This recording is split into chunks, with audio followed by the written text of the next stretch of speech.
A new search reveals the establishment media somewhat underreporting job growth under this president.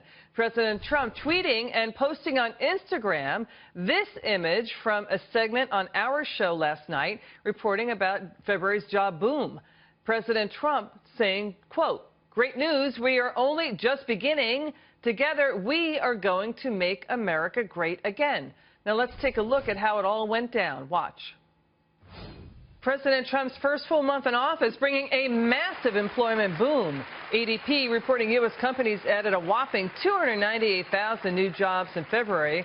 That's 100,000 more jobs than Wall Street had predicted. The last 2 months has been the largest increase in job creation since September of 2015.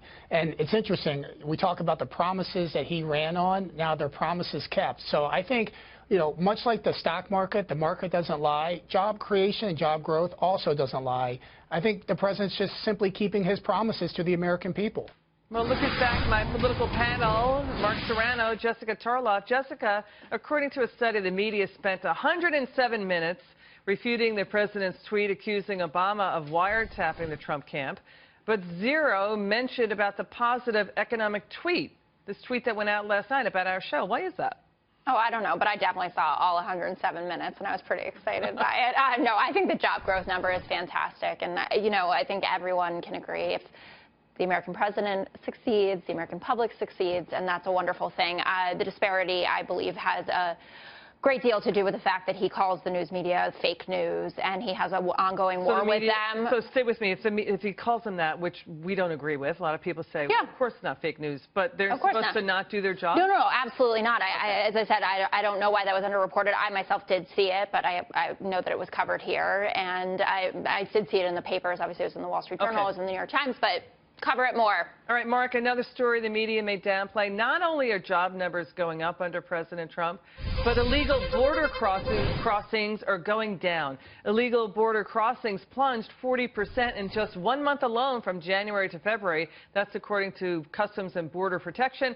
Mark, look at this. It went from 31,000 illegal immigrants apprehended, and it dropped to just under 19,000 in February. And Secretary of Homeland Security John Kelly saying, quote, "Since the implementation of the president's executive orders, apprehensions and inadmissible activity trending towards lowest monthly total in at least the last 5 years." Mark, what do you think?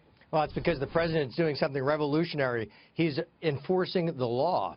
And, you know, now that we know, Liz, that the president's watching the show, I know he's going to agree with me that the news media, look, they're made up of establishment elitists. And they're, you know, if they can't blame Trump and they can't shame Trump, then it's not news.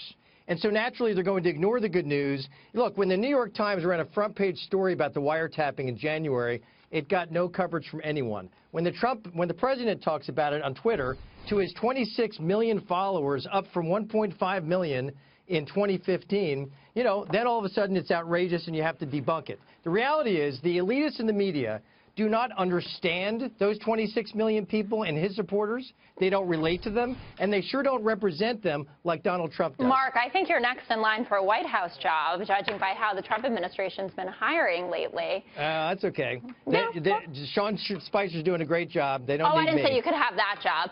No. But I would say on the illegal border crossing. My point was about Trump supporters, and it's true. It's not propaganda. All 26 million of those people are not Trump supporters. It's the President of the United States of America. People are going to follow him, and they know that we are also now dealing with policy by Twitter. So we have to check what's going on in his Twitter account so that we can know what's going on in America. But the elitists, Jessica, you know, the elitists in the media cannot relate. Mark, forgive me, just 1 second. Anderson Cooper and Rachel Maddow, I don't know, I guess they're being facetious, joking. They're not going to.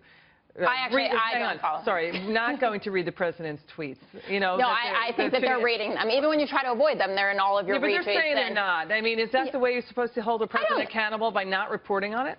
No, they certainly are reporting on the content of his tweets. They're saying they're not going to read his tweets. I don't know. Listen, I think there are a lot of games going on right now. I think everyone needs to do their jobs responsibly. That's journalists and the President of the United States of America. And both are not doing that great right now. Mark Serrano, Jessica Tarlov, thanks so much for your time.